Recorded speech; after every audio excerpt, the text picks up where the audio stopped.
Did you know that people eat more bananas than monkeys? It's crazy. It completely blew my mind. But then, I sat down and I started thinking about it. And yeah, actually, I can't remember the last time I ate a monkey.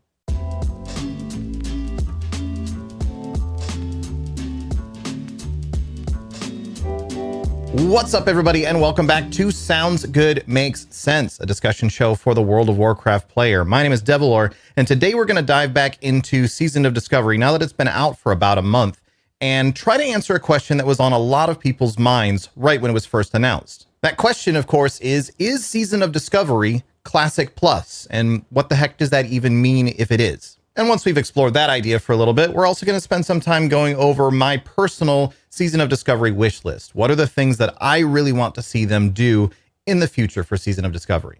But to start answering the question of, is Season of Discovery Classic Plus, we need to start thinking about what the heck is Classic Plus actually in the first place. And this is really interesting to me because everyone that talks about Classic Plus seems to have a different idea of what exactly that definition is. Like in broad strokes, everyone sort of agrees, yeah, Classic Plus, it's classic, but with new stuff. That part is pretty obvious. But when you get down to what does new stuff actually entail, it gets more complicated. And the same thing actually happened, if you remember, with the no changes movement back when WoW Classic itself was first announced. Back then, every Classic enthusiast pretty much agreed that they did not want any changes in World of Warcraft Classic when it released.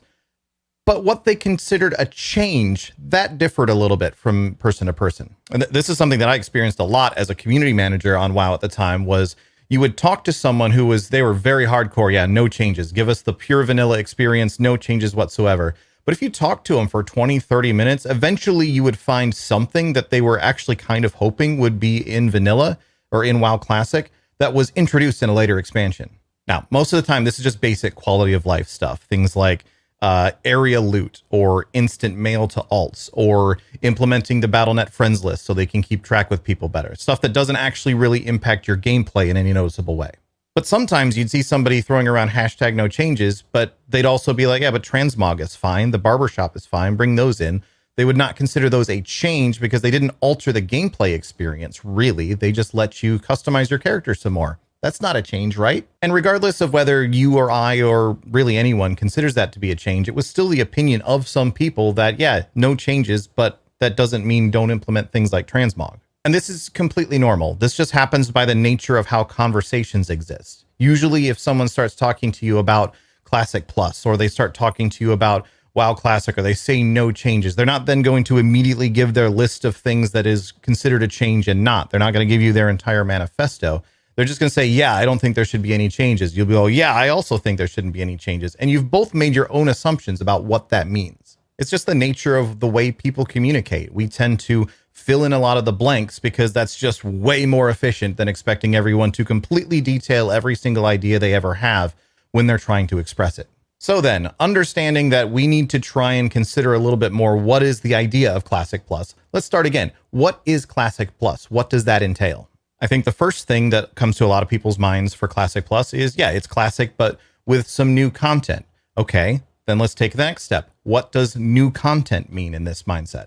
Like, are the reimagined dungeons turning into raids? Is that new content? I would argue that it is, but there's probably people who would say, well, no, it's just BFD. That's not new content. That's just BFD being done differently.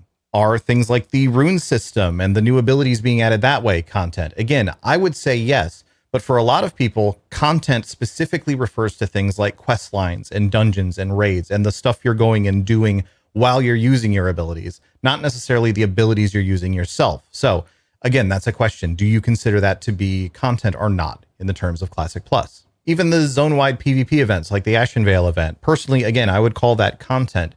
But there's a lot of people, especially those who are less interested in PvP, that would just look at that and say, well, it's not something I'm going to do. So for me, that's not content. And I think the tone and the feel of what's being implemented is also a major part of this. It's not just classic with new stuff. It's classic with new stuff that fits classic. It has to feel appropriate for the classic way of playing. And again, what does that mean? Feels appropriate. What does that actually mean? Does that mean it's limited to exclusively mechanics that were only available in classic? So no phasing, no certain methods of like how you interact with items in the world and so on. There's a lot of quest stuff specifically that was added in later expansions that allowed the developers to do much more with the storytelling and the way that they implemented things, those aren't available in Classic. Does that mean that for it to feel like Classic, you can't use any tools that were implemented past TBC, essentially? And this one's obviously a bit more subjective, because what feels appropriate to Classic for one person is just going to be different for other people. But I still think there's lots of important style and tone considerations that have to be made if you're talking about new Classic content. Now, I realize thus far through this video, I've really just been trying to answer this question by asking more questions. So here's what I'm going to do next. I'm just going to lay out what I consider to be Classic Plus. You can agree with it, you can disagree with it, that's totally fine. But just to give us a base point for the continued conversation, here is what I would define Classic Plus as. First off, I think it needs content that expands on and adds to the stories that were told originally in Classic. And I'm defining that as adding and expanding specifically to illustrate that it doesn't necessarily have to be something net new. Like, we're talking about the bare minimum of what qualifies as Classic Plus here. It doesn't necessarily have to be net new content.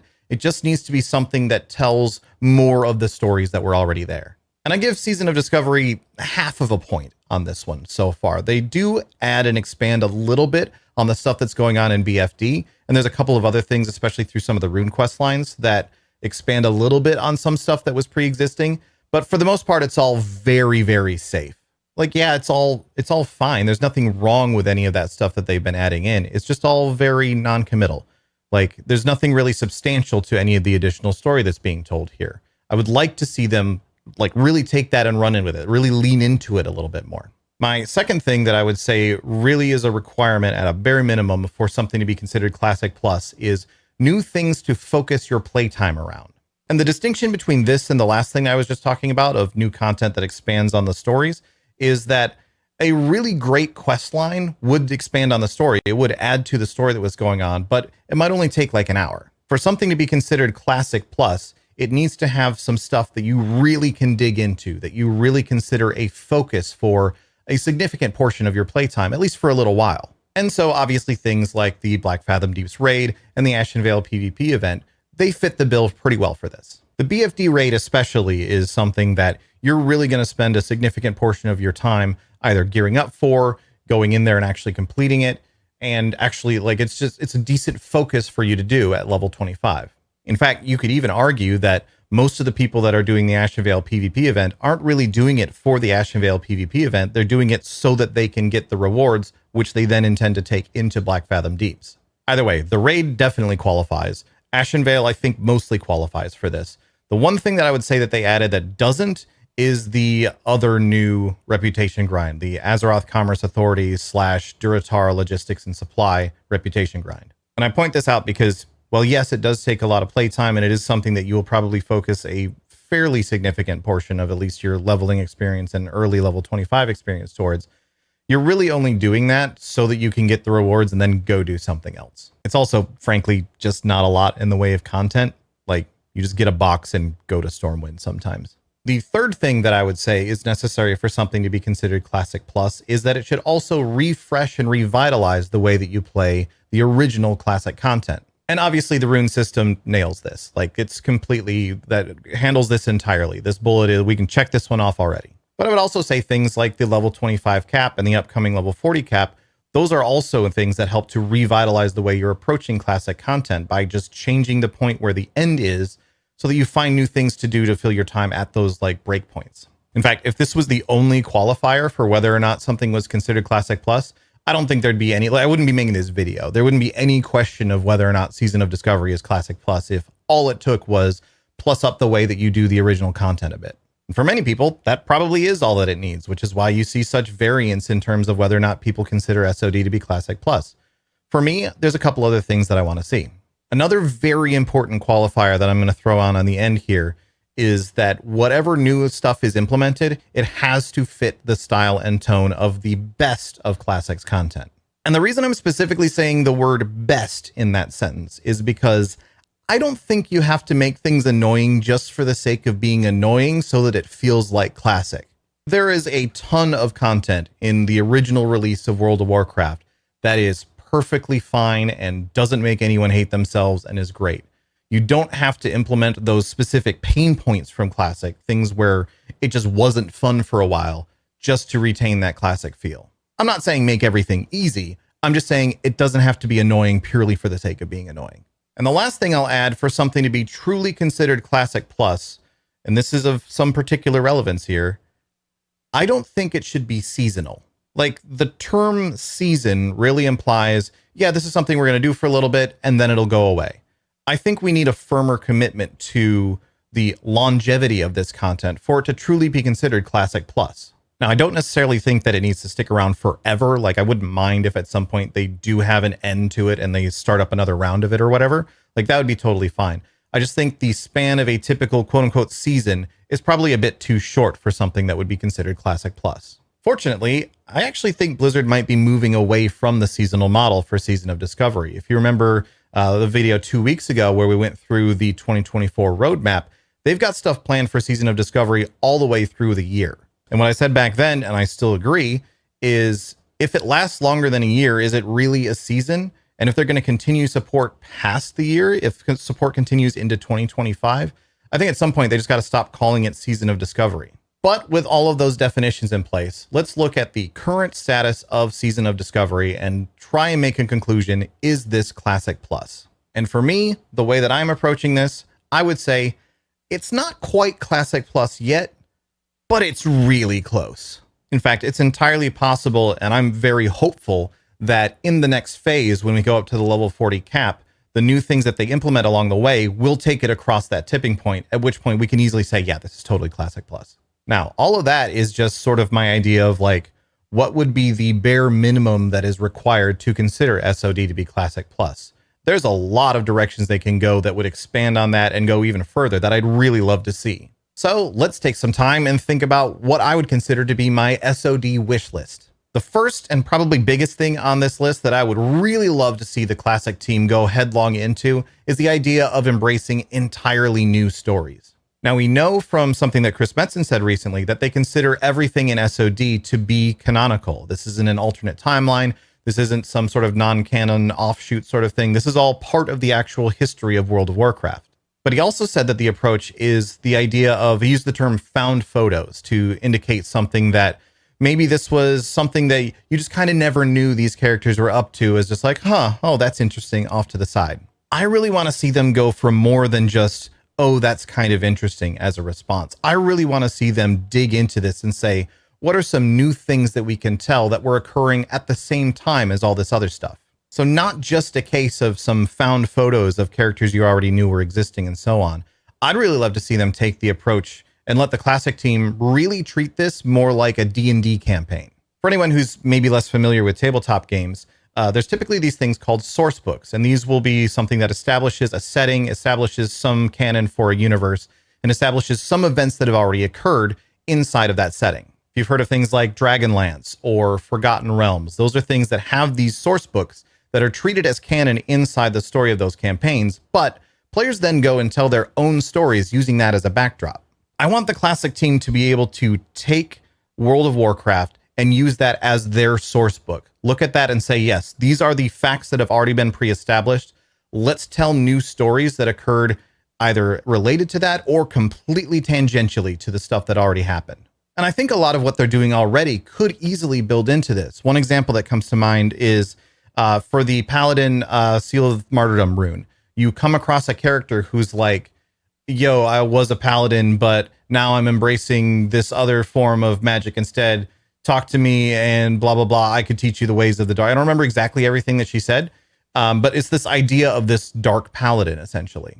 And sure, maybe that could be related to the Scarlet Crusade in some way. Maybe that could be related into any number of other factions.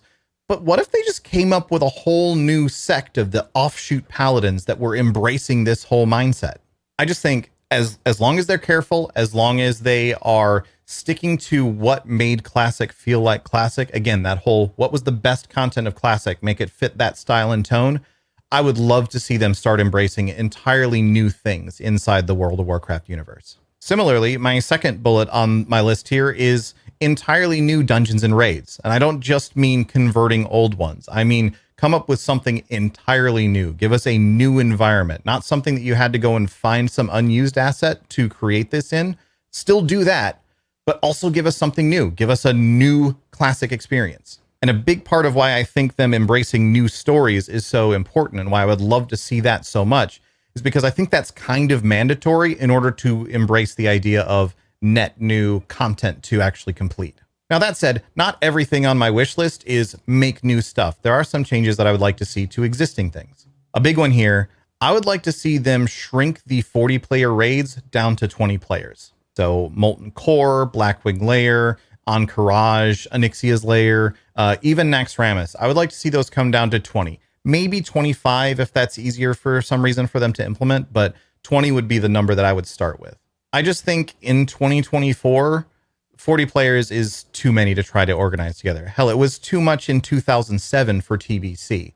The fact that they made that change that early on, I think it would be a good one for them to explore making that change in Season of Discovery. And for most encounters, this actually probably doesn't mean much. Like, you could probably drop Molten Core down to 20 players and it'd just be fine as it is.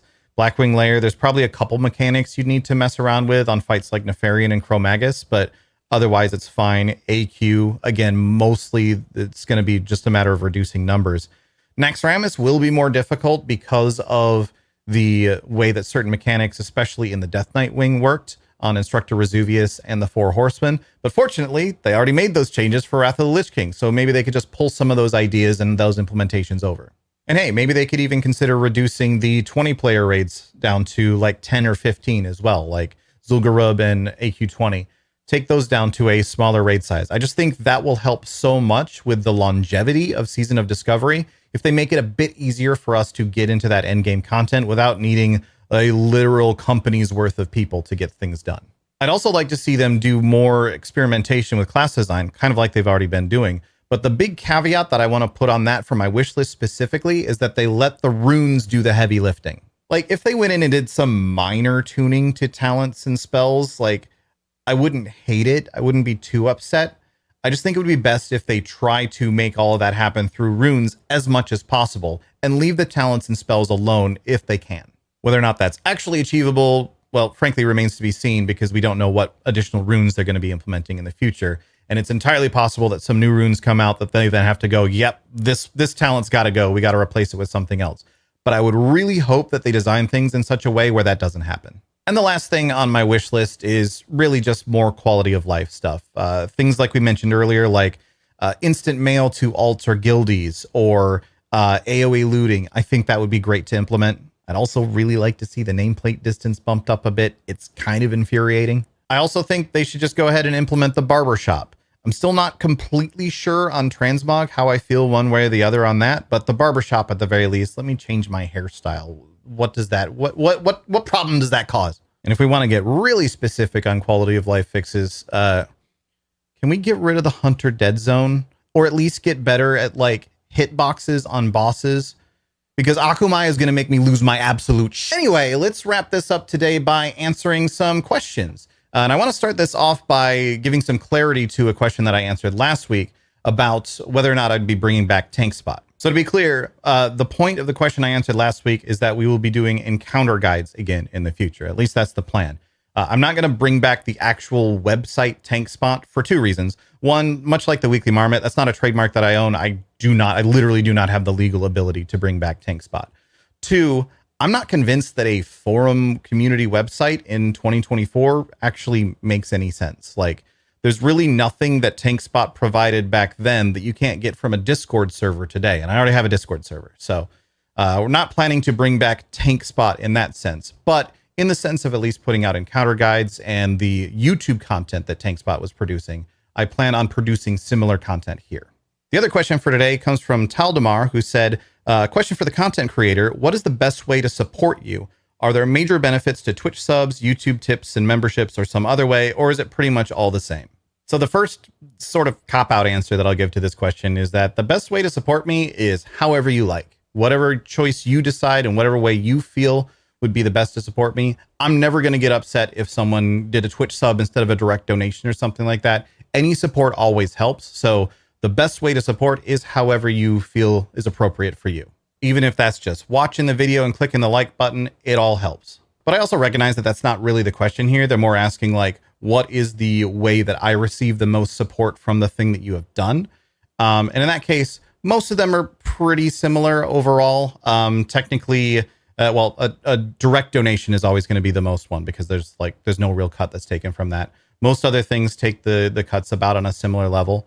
I am also, however, working on something new, which I'm not ready to announce or share just yet. We will have a separate video that goes into that when it's ready to go, but I am working on another method of support that will hopefully be of significantly more relevance to the YouTube audience here. So keep an eye out for that in the near future. But really, the biggest thing for me is always, and I will always come back to this, whatever support you feel is worth from you, I will always appreciate it, no matter how large or small. Anyway, that's about enough panhandling for today. Let's go ahead and wrap this up. Thank you all so much for watching. Again, like I just mentioned, I guess I'm not done with panhandling. I will say, if you could like or subscribe to the video, leave a comment, let me know any thoughts or questions you have. I would love any of that. It all helps and it all supports me very, very much. If you want to find me on social media, I'm Devilore pretty much everywhere. I'm also in that Discord, like I mentioned earlier, discord.gg/Devilore. Anywhere that's Devilore, you'll probably find me. And keep an eye out for that follow-up video that I'm going to put out sometime probably in the next week and a half is what I'm aiming for, that talks more about our 2024 plans and ways that the channel is going to continue to grow moving forward. Thanks again for watching, everybody. I'll see you next week.